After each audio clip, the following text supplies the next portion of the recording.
গণমাধ্যমে রীতিমতো ভাইরাল বাবা মেয়ের আদরের খুনসুটি, যেখানে দেখা গেছে শাকিব খান এবং তার নবাগত কন্যা সন্তানকে। বিষয়টি চোখে পড়ার মতো।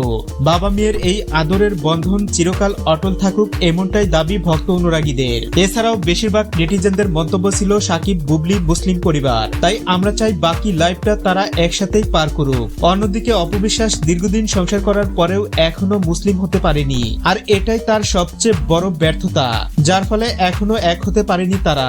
আর এখন তো বুবলির বিয়ে সন্তান হওয়ার পর পুরো ইতিহাসটাই পাল্টে গেল, এটাই স্পষ্ট দেখা যাচ্ছে।